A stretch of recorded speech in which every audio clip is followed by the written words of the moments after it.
আসসালামু আলাইকুম all students, সকলকে স্বাগতম আমার ক্লাসে। যারা এসএসসি 2025 চিন্তিত আছো রাত পরে পরীক্ষা, কীভাবে ডায়লগ পরীক্ষায় কমন ফেলাবে, যারা নাকি পরীক্ষার মধ্যে ভালো স্টুডেন্ট বা আমাদের যারা মোটামুটি স্টুডেন্ট সকলের জন্যই ডায়লগের সাজেশন। ডায়লগ আমাদের দেখো, এই ডায়লগগুলো বিগত বছরে বিভিন্ন বোর্ডে বারবার আসছে। তো আমাদের এত এত ডায়লগ করতে হবে, অনেকে লিখতে পড়তে গেলে সমস্যা হয়, যারা নাকি মোটামুটি ফ্রি হ্যান্ড রাইটিং সমস্যা, ইংরেজি বানিয়ে লিখতে পারো না। দেখো এই ডায়লগগুলো আমাদের এই যে যত রকম কোর্স আর physical exercise, future plan, aim in life আছে, আর্লি রাইজিং, টি প্লান্টেশন, বিভিন্ন লার্নিং ইংলিশ, তোমার importance of games and sports, এই সকল ডায়লগ তুমি একটি ডায়লগ শিখিয়ে দিতে পারবা। আমার চ্যানেলে একটি ভিডিও আছে, দেখতে পারো। ডায়লগের ভিডিওটি অনেকেই পছন্দ করছে।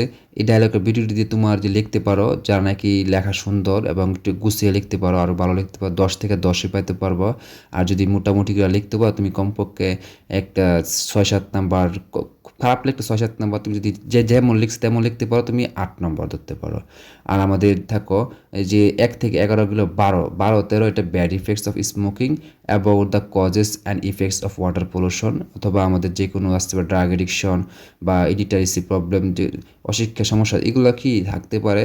যে কোনো খারাপ দিক নিয়ে হলে আমাদের এই যে খারাপ দিক নিয়ে একটা ডায়লগ আছে, ওইটা দিবে, তোমরা ইনশাল্লাহ হয়ে যাবে। দেখো আমাদের 2টা ডায়লগ দিয়ে মোটামুটি অনেকটা কাভার, এই 2টা থেকে কমন পড়ে বেশিরভাগ। আরেকটা দেখো গুরুত্বপূর্ণ ডায়লগ, দেখো সবুজ কলম দিয়ে, সবুজ কালারের, এই 14 থেকে 18 পর্যন্ত এই ডায়লগগুলো, একটা ডায়লগ আছে আমার, দেখো চ্যানেলে দেখবা, ওই ডায়লগ দিয়ে তোমরা দিতে পারবে, এটা খুবই গুরুত্বপূর্ণ।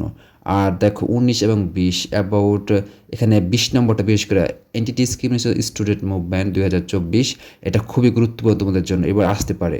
এটা নিয়ে প্যারাগ্রাফ কম্পোজিশন দেখে রাখবো অবশ্যই। আর 19 নম্বর লাইব্রেরিয়ানের অ্যাবাউট কি বাইং অথবা বোরিং এ বুক, এটা খুবই গুরুত্বপূর্ণ। যদি প্রথম দিক থেকে না আসে, তাহলে 19 নম্বরটা আসবে আমাদের। বিশেষ করে দেখা যায় অনেক বোর্ডে এটা আসে মাঝে মধ্যেই, তো তোমাদের খেয়াল রাখতে হবে আমাদের যে গুড সাইড, ব্যাড সাইড, অথবা আমাদের কারণ এবং এর থেকে উত্তরণের উপায়, এই ধরনের যে ডায়লগ না আসে, তাহলে কি স্টুডেন্ট এবং তুই লাইব্রেরিয়ানের মধ্যে কথোপকথন নিয়ে তোমার এই ডায়লগটা আসে। তোমাদের সবাইকে খেয়াল রাখতে হবে, এইভাবে প্রস্তুতি নিতে হবে। ইনশাল্লাহ পরীক্ষার মধ্যে সবাই ভালো রেজাল্ট করবো। ডায়লগে তোমার 10 থেকে 10 নম্বর নিশ্চিত থাকবে ইনশাল্লাহ। সবাই ভালো থাকবা, সবাইকে ধন্যবাদ ভিডিও দেখার জন্য। আল্লাহ হাফেজ।